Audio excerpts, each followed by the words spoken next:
Hello YouTube, this is Neon, and today the title of my talk is going to be The Dangers of Wanting to Live a Comfortable Life. By comfortable life, I'm referring to materially, those things that are on the outside versus those things that are on the inside. People want to live a comfortable life. They want to be able to pay their bills, have a decent car, a decent home, decent clothes, afford decent food, live in a decent neighborhood. This is very selfish. It's shallow, and it really is the shell of human beings when our main focus is on the outside. That's what a shell is. A shell is on the outside. And yet it's very dangerous wanting to live a comfortable life. Okay? I remember one guy saying that he didn't want to accept a promotion or a raise because he didn't want the extra responsibility, and that his life was already comfortable and he really didn't need the extra money. So he was kind of bragging about this. And I remember thinking, with the difference in pay that he would have received, even though he didn't need the money because he was already living a comfortable life, he could have helped a lot of charity. Since he didn't need any more money, he could have given that money to charity. That's what I mean by the dangers of wanting to live a comfortable life. A lot of people can't see beyond their own nose. They only think in terms of themselves. That is selfish.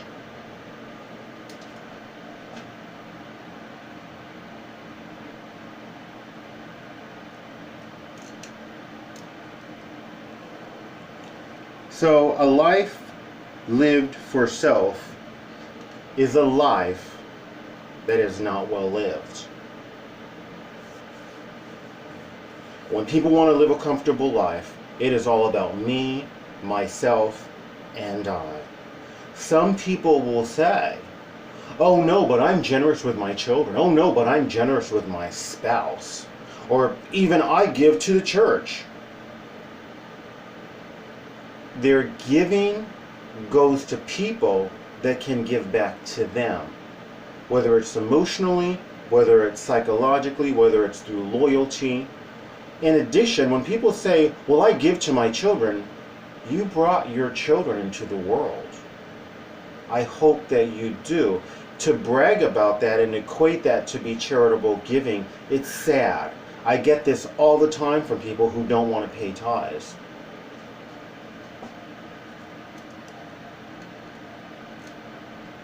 Many people, they have an attitude of no responsibility for injustice in the world, and they do nothing. Again, it's all about them and their comfortable lives. They don't want to make excessive money so that they can help other people. And the truth is, they may not feel they're capable of making excessive money. And in reality, when people do make money in excess, they tend to just buy more expensive things, live in a more comfortable neighborhood, in a more expensive and more comfortable house, and drive a more expensive car. Okay?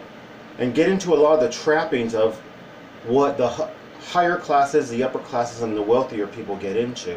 So they don't oftentimes give in a way that's truly generous. And by truly generous, I mean a significant percentage of what they make. So he or she who gives a few million and they're worth billions, that's like giving scraps. That is really what it is like. It's like giving scraps, because you're talking about fractions of a percent now in terms of what that person is worth. Now, when people live a comfortable life, they may have a pretty shell, but I do believe that their lives tend to be shallow. And then in terms of their lives being full and them having it all and them having it all together, they're just fooling everyone. Whether they're rich, there are so many people who are rich and all that they are beautiful shells. We know that there's more than enough money to end global hunger, to end global famine, to end global homelessness. And we know that the billionaires, the multimillionaires, they're not willing to do anything about it. So we see a degree of moral bankruptcy with the wealthy. And yet we honor them and we glorify them because we all want to be like them. We want to be superior and better than everyone else. Wealth buys people power, prestige, and it buys them the ability to mistreat other people and generally get away with it. To walk past someone who's homeless, it's a crime. It is a crime of omission, but there's so many very wealthy people who do nothing.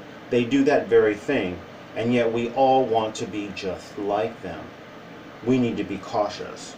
I would hope that nobody goes into being wealthy and have no concern about being morally bankrupt.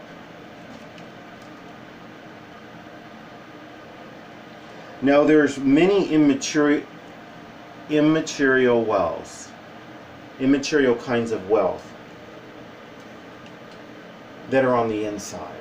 Things like physical health, emotional health, psychological health, a wealth of friends, even if it's a small number of friends, true friends.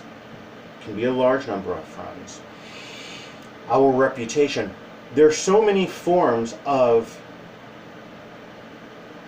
wealth that are on the inside that I believe many of the truly rich, they don't have. They're fooling everybody to make everybody think that they've got it all together, and all they have is a beautiful shell. And all they have are the material trappings of wealth. I believe that unless we give of our time, talents, and money, time, talents, and treasures, all three of them, that we cannot live a truly abundant and prosperous life. Because abundance and prosperity, in part, it has to come from the inside. It has to include moral wealth. It has to include psychological, emotional, relational, physical, and physiological wealth. It can't just include money. Who wants to be wealthy and insane? Who wants to be wealthy and bedridden?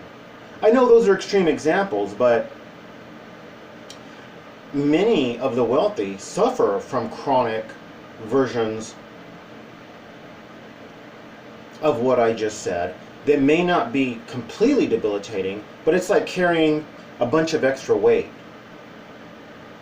They have to take pain medication all the time. They're struggling psychologically and emotionally. They're struggling with physical illness. And a lot of this can only be alleviated through giving to other people, giving freely to them and receiving nothing back in return from them. That means not being worshipped, like, oh my God, you've given to me, and now you're like my savior. It means not getting much more than a thank you. It means that we don't even get to go back to these people, perhaps when we're in need, and expect that they even listen to our problems. We allow the universe to reward us back in return. And a lot of the wealth that is internal wealth, it can only be received or realized or actualized by giving unto others of our time, talents, and money, of all three. You know, we have to do it within reason. And there's days when we're not going to be able to do it, if we're hospitalized, for example. But just like when we eat every day, unless we're hospitalized, then we have to eat intravenously, right? If we're on the operating table and we're in recovery. But that should be our attitude towards giving. We should give every day of our time, talents, and money. So those are the dangers of wanting to live a comfortable life. It is that focus on the material, on the external, on fooling everybody, particularly the people who are envious and want money, because they think money is going to answer everything. Money answers lots of things, but it doesn't answer internal things. We've seen many rich people who die young, who die of addiction, who die of suicide, who wind up being interned in, or basically having to go to mental hospitals. We see all of this. Money isn't a guarantee of the immaterial things. Giving money away to help other people, it ultimately is. It purifies. And I'm going to reiterate, there's many immaterial blessings that I've already mentioned that can only be received through giving of our time, talents, and money to others without receiving anything back in return, except perhaps a thank you. Many times people will go and volunteer and they want to be in charge automatically. They want to tell people what to do. They want to do as little work as possible, very low quality work, and they want to try to get status out of the volunteering that they're doing. And that really diminishes what the universe is going to give them back in return, because they're seeking, again, immaterial, but in an evil way. They're seeking back immaterial gains from their volunteering. The status, the being able to boss people around, having this sense of authority to feed their ego. So I'm not talking about this kind of dishonest giving.